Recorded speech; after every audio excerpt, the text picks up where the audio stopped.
72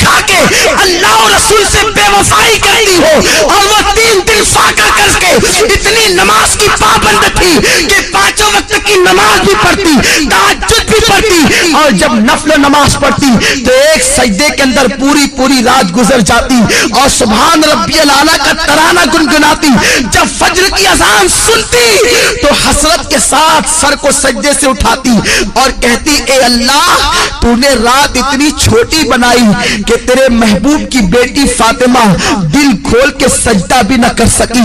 اے خاتون جنت کی کنیزاؤں، تم مسلمان ہو، تمہاری تقدیر کا ستارہ بہت عروج پر ہے، اللہ نے تمہیں ایمان کی دولت دی ہے، غیر مسلم عورتوں کو دیکھ کر ان کی طرح بننے کی کوشش نہ کرو، فلموں میں ہیروئن کو دیکھ کر ان کی طرح بننے کی کوشش نہ کرو۔ ذرا سوچو تو صحیح، میرے آقا فرماتے ہیں میں نے عورت کی عزت کو کعبے سے بھی بلند کر دیا ہے، تمہاری عصمت کو نبی نے کعبے سے بلند کیا ہے، تمہیں اپنے آپ کا کوئی خیال نہیں، تم پارکوں میں جا کر اللہ اکبر اللہ کی نافرمانی کر رہی ہو۔ اور سنو، کوئی کہیں بھی جائے سب کی نگاہ سے تو چھپ کر تم گناہ کر سکتے ہو، اللہ کی نگاہ سے تم کبھی نہیں چھپ سکتے۔ قرآن کہتا ہے ان اللہ کان علیکم رقیبا، تم جہاں کہیں ہو اللہ تم پر سخت نگرانی فرما رہا ہے۔ دوسرے مقام پر میرے رب نے فرمایا واتقوا اللہ ان اللہ خبیر بما تعملون، اللہ سے ڈرو کہ وہ تمہارے ایک ایک پل کی خبر رکھتا ہے۔ اور یہ بھی سن لو میری بہنوں، اگر تم نے اللہ سے ڈر کر گناہوں سے توبہ کر لی تو اللہ کے رسول فرماتے ہیں جو اللہ سے ڈرتا ہے اللہ اسے سب سے بے نیاز کر دیتا ہے، اللہ محتاجی کو دور کر دیتا ہے۔ جو اللہ سے ڈرتا ہے اللہ اسے ایسی جگہ سے روزی عطا کرتا ہے جہاں پر اس کا گمان بھی نہیں جاتا۔ آؤ میں آپ کو استقامت فی الدین کے حوالے سے اور اللہ کے خوف کے حوالے سے ایک بڑی پیاری حکایت پیش کروں۔ امام یافعی علیہ رحمت و رضوان فرماتے ہیں میری بہنیں غور سے سنیں اور اللہ کا خوف اپنے دل کے اندر پیدا کریں۔ جب ایک عورت اللہ سے ڈر کر گناہوں کو ترک کر دیتی ہے تو اللہ اس کے مقام کو کتنا بلند فرما دیتا ہے۔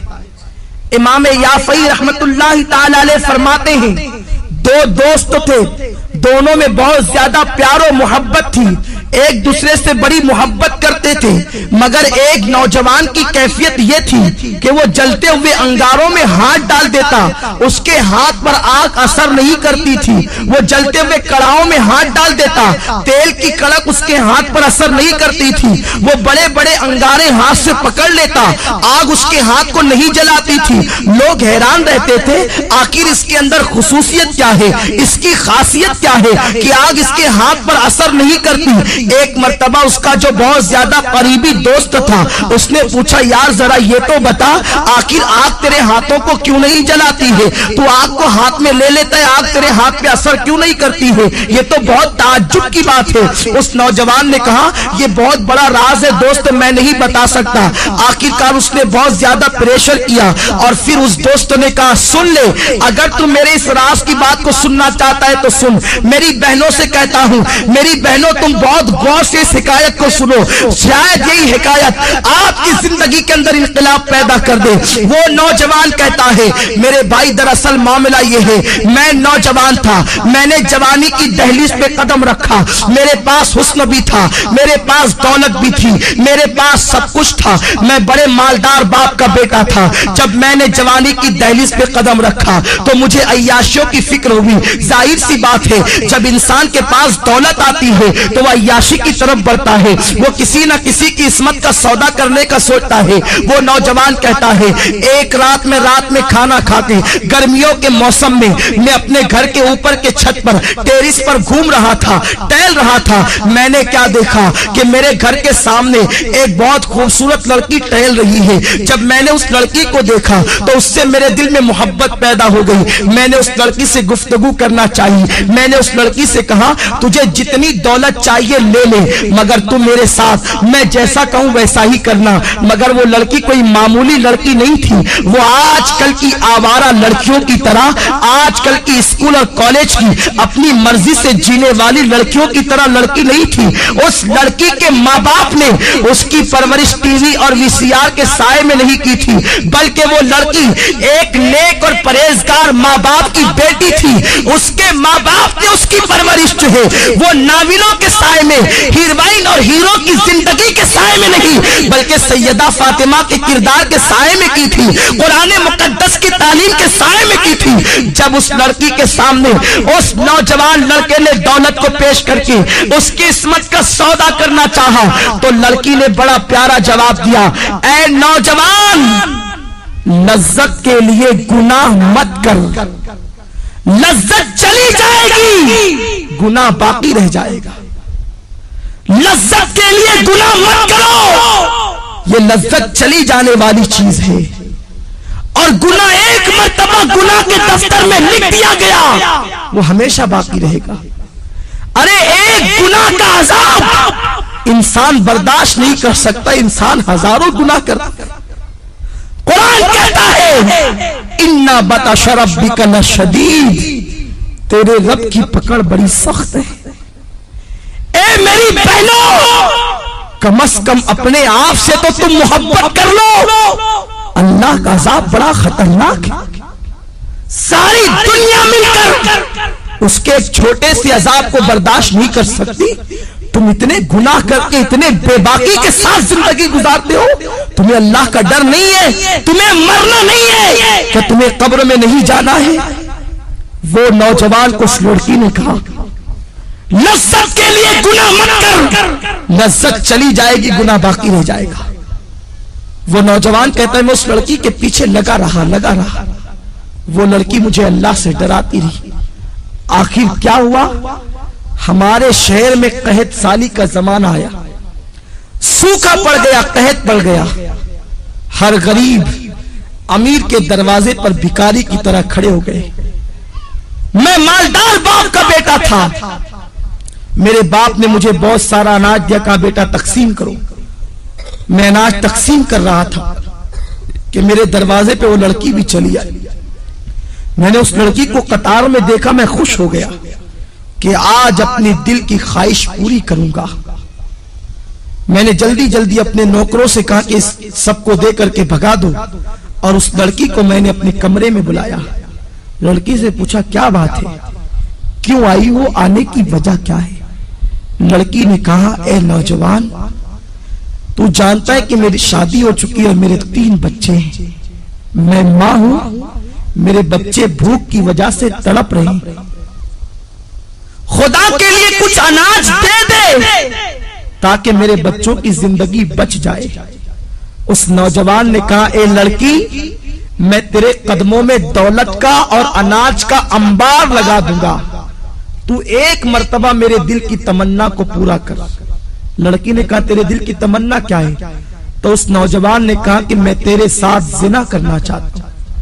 لڑکی لرز گئی اور کہنے لگی نادان اللہ سے ڈر، اللہ کے رسول فرماتے جب کوئی لڑکا اور لڑکی زنا کرتے ہیں تو ان کا ایمان ان کے سینوں سے نکل جاتا ہے، ایمان دلوں سے رخصت ہو جاتا ہے۔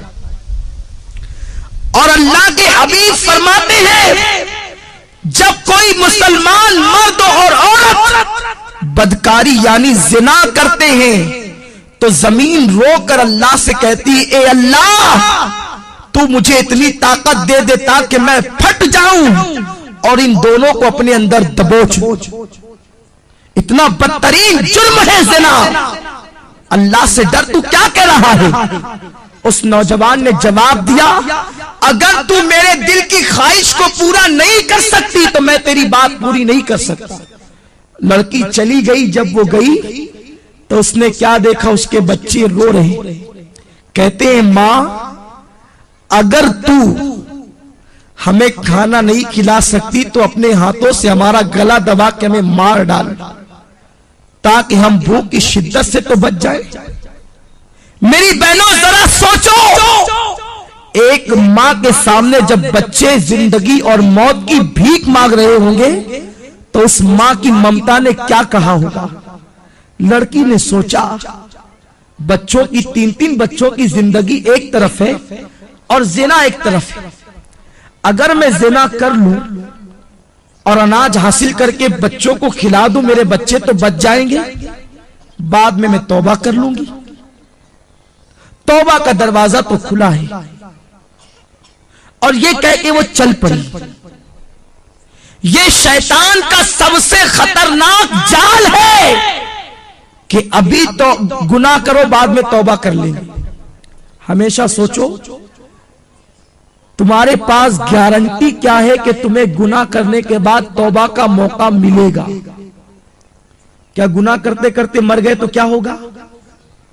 ہمارے محلے کی بات ہے، ایک خاتون رات 12 بجے کے بعد فلم دیکھ رہی تھی، گھر میں اکیلے تنہا بیٹھے، فلم دیکھتے دیکھتے اس کا انتقال ہو گیا۔ پورے محلے میں ہنگامہ ہو گیا کہ اس عورت کا انتقال فلم دیکھتے دیکھتے ہوا۔ محلے کے 80% لوگوں نے اس کا جنازہ نہیں پڑھا، اور آج بھی دنیا اس پہ لعنت و ملامت کر رہی ہے۔ کہیں ایسا تو نہیں کہ کوئی گناہ کرتے کرتے آپ کو ہی موت آ جائے اور ساری دنیا قیامت تک آپ کا ذکر کر کے آپ کو ملامت کرے؟ تو یہ مت سوچنا کہ گناہ کرنے کے بعد توبہ کا موقع مل جائے گا۔ اگر گناہ کرتے کرتے موت آ گئی تو کیا ہوگا؟ میرے آقا فرماتے ہیں جو جس حال میں مرے گا اسی حال میں اٹھایا جائے گا۔ اگر گناہ کرتے کرتے مرو گے تو اسی کیفیت میں اٹھائے جاؤ گے۔ تو بہرحال وہ لڑکی چل پڑی۔ مختصر عرض کر رہا ہوں، رستے میں آئی تو اس لڑکی نے سوچا کہ اگر میں گناہ کر لوں اور بچوں کی زندگی نہ بچے تب، اگر اللہ چاہے تو وہ کھانے کے بعد بھی مر سکتے ہیں، ضروری تو نہیں کہ کوئی بھوکا ہی مرے، کھانے کے بعد بھی بچے مر سکتے ہیں۔ تو بچوں کی زندگی کے لیے اپنی عصمت پر داغ کیوں لگاؤں؟ جس رسول کے صدقے مجھے عزت ملی، وقار ملا، زندگی ملی، میں اس رسول کا دل کیوں دکھاؤں؟ یہ سوچ کر وہ گئی اور نوجوان سے کہا میرے بچوں پہ رحم کر کے کچھ دے دے۔ تو اس نے کہا تو میری دل کی خواہش پوری کر، میں تیری خواہش پوری کر دوں گا۔ لڑکی نے کہا اے نوجوان کان کھول کے سن لے، اپنے ایک ایک بچے کو بھوک سے تڑپ تڑپ کر مرتا دیکھنا تو گوارا کر لوں گی، مگر نبی کی نافرمانی نہیں کروں گی، کبھی گناہ کی طرف نہیں جاؤں گی۔ یہ کہہ کر وہ لڑکی پلٹ گئی اور آ کر حضرت فاطمہ کی سنت کو ادا کیا، وضو کیا اور سر سجدے میں رکھ کر کہتی ہے مولا تو نے کہا ہے گناہ سے بچنے کے لیے میں بچ گئی، اب میرے بچوں کی زندگی بچانا تیرے کرم کا کام ہے۔ ادھر یہ دعا کر ہی رہی تھی، ادھر دروازے پہ دستک ہوئی، دروازہ کھول کے دیکھا تو وہی نوجوان اپنے نوکروں کے ساتھ کھڑا ہے، اس کے ہاتھوں میں بہت سارے روپیوں کے تھال اور اناج موجود ہے، کھانا موجود ہے۔ لڑکی نے کہا کیا بات ہے، کیوں آئے ہو؟ اس نوجوان نے کہا اے عورت تو غریب بھوکی پیاسی ہو کر اللہ سے اتنا ڈرتی ہے تو مجھے مالدار ہو کر اللہ سے کتنا ڈرنا چاہیے۔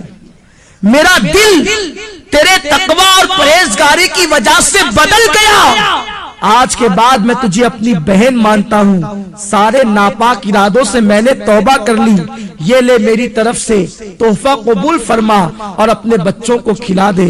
اس لڑکی نے کہا رک جا، پھر سجدہ کیا اور کہتی ہے اے اللہ یہ نوجوان اگر اپنے قول میں سچا ہے، یہ اگر صحیح کہتا ہے تو یہ تیری بندی تیری بارگاہ میں دعا کرتی ہے، کہ تو اس پر دنیا کی آگ بھی حرام کر دے اور جہنم کی آگ بھی حرام کر دے۔ وہ نوجوان کہتا ہے وہ اللہ سے ڈرنے والی بندی کی دعا کا اثر ہے کہ جیسے میں آگ میں ہاتھ ڈال دیتا ہوں تو آگ میرے ہاتھوں پر اثر نہیں کرتی، اس کی دعا میں اتنی تاثیر کہ اس نے مجھے دعا دے دی تو میں دنیا کی آگ کو پکڑتا ہوں تو آگ میرے ہاتھوں پر اثر نہیں کرتی۔ مجھے امید ہے کہ جہنم کی آگ بھی میرے جسم پہ اثر نہیں کرے گی۔ میری بہنوں ذرا سوچو تو صحیح، اگر ایک عورت گناہ سے بچے، ایک عورت اگر برائی سے بچے تو اس کی دعا میں اتنی تاثیر پیدا ہو جائے کہ اگر وہ کسی کے لیے دعا کر دے کہ تیرے ہاتھ پر دنیا کی آگ اثر نہ کرے تو دنیا کی آگ اسے جلا نہیں سکتی، تو خود اس بندی کے وجود کا عالم کیا ہوگا، خود اس بندی کی شان و شوکت کا عالم کیا ہوگا۔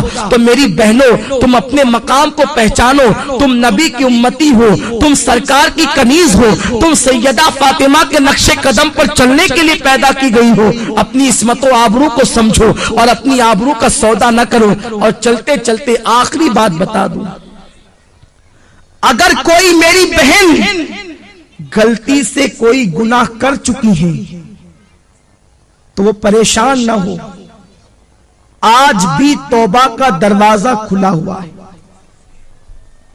صدق دل سے توبہ کر لو۔ ابھی تھوڑی دیر کے بعد یہاں پر دعا ہوگی، ذکر ہوگا، اس میں چند آنسو بہا کے توبہ کر لو، اللہ تمہاری توبہ کو قبول فرما لے گا۔ میرے آقا فرماتے ہیں التائب من الذنب کمن لا ذنب لہ، کہ گناہ سے توبہ کرنے والا ایسا ہے جیسے اس نے گناہ کیا ہی نہیں۔ اور اللہ فرماتا ہے واللہ یحب التوابین، کہ بے شک اللہ تبارک و تعالی توبہ کرنے والوں کو اپنا محبوب بنا لیتا ہے۔ ان اللہ یحب التوابین، بے شک اللہ توبہ کرنے والوں کو اپنا محبوب بنا لیتا ہے۔ تو میری بہنوں توبہ کر لو، توبہ کا دروازہ اب بھی کھلا ہے۔ اگر فلمیں دیکھ کر یا ڈرامے دیکھ کر یا پارکوں میں جا کر یا کہیں پر کوئی خطا ہو گئی ہو تو آج صدق دل سے توبہ کر لو، انشاءاللہ اللہ تمہاری توبہ کو قبول فرمائے گا۔ آئیے اس سلسلے میں ایک بات میں تمہارے سامنے اور پیش کر دوں کہ توبہ اللہ اپنے بندوں کی قبول کرتا ہے، مگر توبہ نام کس چیز کا ہے؟ کانوں کو پکڑنے کا نام توبہ نہیں، گالوں کو پیٹنے کا نام توبہ نہیں۔ توبہ کہتے اسے ہیں ایک مرتبہ اپنے اللہ سے دل ہی دل میں عہد کر لیا کہ مولا اب میں کبھی گناہ نہیں کروں گی، دوبارہ آندھی آئے طوفان آئے قیامت آ جائے مگر تم دوبارہ اس گناہ کی طرف نہ جاؤ، اسی کا نام سچی توبہ ہے۔ اور سچی توبہ کرنے والوں کا مقام بہت بلند ہو جاتا ہے، اس کا مرتبہ بہت بڑا ہو جاتا ہے۔ آج میں آپ کو بتاؤں، حضرت ذوالنون مصری علیہ رحمت و رضوان کے دربار میں ایک کچھ محلے کے لوگ آئے اور آنے کے بعد کہتے ہیں اے ذوالنون مصری، ہمارے محلے کے اندر ایک رقاصہ آئی ہے، ایک ناچنے والی آئی ہے، ایک ڈانس کرنے کے لیے آئی ہے، اور نوجوان جاتے ہیں اور رات بھر اس کے ساتھ بدکاری کرتے ہیں، اس طریقے سے وہ ماحول خراب کر رہی ہے، پورے محلے کا معاشرہ تباہ ہو رہا ہے۔ میری بہنوں ذرا غور سے سنو، اللہ کیسا کریم و رحیم ہے، اللہ کیسا ستار و غفار ہے۔ حضرت ذوالنون مصری اللہ کے ولی تھے، اللہ اکبر۔ جب ان کے دربار میں محلے کے لوگ آئے کہ محلے میں گناہ ہو رہا ہے، ایک عورت تباہی مچا رہی ہے، نوجوان کھچے کھچے اس کی طرف جا رہے ہیں، اسے محلے سے نکال دو، اللہ اکبر۔ مگر سنو، اگر کوئی گناہ کرے تو اسے محلے سے نکالنے کی کوشش نہ کرنا، گناہ کرنے والوں کو کبھی حقیر مت سمجھو، ہمیں گناہ سے نفرت کرنے کا حکم دیا گیا ہے، گنہگار سے نفرت کا حکم نہیں دیا گیا، ہمیں مرض سے نفرت کا حکم دیا گیا ہے، مریض سے نفرت کا حکم نہیں دیا گیا۔ گناہ مرض ہے، گناہگار مریض ہے، اگر تم مریض سے نفرت کرو گے تو گنہگاروں کا علاج کون کرے گا؟ میرے آقا نے تو بڑے بڑے گنہگاروں کو سینے سے لگایا، ہمیں کیا حق بنتا ہے کسی گنہگار کا گناہ اوپن کر کے اس کا مذاق اڑانے کا؟ تو میری بہنوں، اگر تمہارے محلے کے اندر کوئی عورت گناہ کرتی ہوئی پکڑی جائے یا کوئی عورت کسی کا گناہ تمہارے سامنے اوپن ہو جائے تو اس کی تشہیر مت کرنا، بلکہ اس کے قریب جا کر اس کی اصلاح کرنے کی کوشش کرنا، اسے گناہ سے روکنے کی کوشش کرنا۔ حضرت ذوالنون مصری کی بارگاہ میں محلے کے لوگ آ کر کہتے ہیں اس رقاصہ کو نکال دو۔ اس زمانے زمانے کے لوگ کتنے حساس تھے, کتنے متقی اور پرہیزگار تھے کہ ایک عورت گناہ کرنے کے لیے آئی تھی, پورا محلہ مخالفت کر رہا تھا. یہاں تو پورا محلہ کے محلہ گناہ کرتا ہے, کوئی مخالفت کرنے والا نہیں, کوئی منع کرنے والا نہیں. بہرحال حضرت ذوالنون مصری نے فرمایا وہ عورت فاحشہ ہے نا, وہ عورت بدکارہ ہے نا, وہ عورت زنا کرواتی ہے, وہ عورت بدکاری کرتی ہے, ٹھیک ہے تم چلے جاؤ, انشاءاللہ میں اس کا علاج کر دوں گا. اس کے بعد حضرت ذوالنون مصری رحمت اللہ تعالی علیہ جاتے ہیں اور جانے کے بعد اس کے دروازے پر بیٹھ جاتے ہیں. جب اس کے دروازے پر بیٹھ جاتے ہیں محلے کے جتنے لڑکے آتے ہیں ذوالنون مصری جیسے ولی کو دیکھ کر بھاگ جاتے ہیں. حضرت ذوالنون مصری ان نوجوانوں کو سمجھاتے ہیں برائی نہ کرو, یہ بہت بری چیز ہے, اس سے روزی ختم ہوتی ہے, اس سے چہرہ مسخ کیا جاتا ہے, اس سے چہرہ بدل جاتا ہے, اس سے انسان تباہ ہوتا ہے, اس سے انسان بدنام ہوتا ہے, اس سے انسان کی زندگی کم کر دی جاتی ہے. غرض کے زنا کی برائیاں وہ بتا رہے ہیں. وہ عورت سج دھج کے گھر میں بیٹھی ہے کہ آج میرے یہاں کون آتا ہے. سارے لڑکوں کو شام ہی سے ذوالنون مصری نے رخصت کر دیا اور اس کی کنیز جب دروازے پر آئی تو ذوالنون مصری اس سے کہتے ہیں تیری مالکہ سے کہنا آج تجھ سے ملنے کے لیے ذوالنون آ رہا ہے, ایک رات کی قیمت کیا ہے. وہ لرز گئی کہ حضرت ذوالنون مصری اتنے بڑے ولی کہلاتے ہیں اور وہ میری رات کی قیمت پوچھ رہے ہیں. کنیز نے آ کر بہرحال بتا دیا.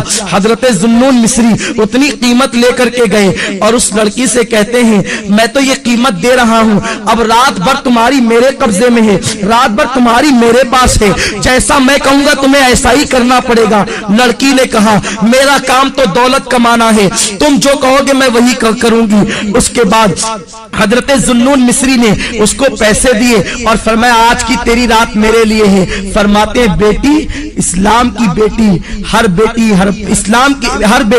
اسلام کی بیٹی ہوا کرتی ہے, یہ تو نے جو قیمت لی ہے اب جلدی سے جا کے غسل کر اور یہ نیا لباس میری طرف سے پہن لے. اس لڑکی نے غسل کیا, لباس پہنا. وہ عجیب عجیب سوچ رہی تھی کہ میرے ساتھ ذوالنون جیسا بوڑھا کیا کرے گا. حضرت ذوالنون مصری رحمت اللہ تعالی علیہ اس لڑکی سے کہتے ہیں بیٹی آج رات تجھے کچھ نہیں کرنا ہے,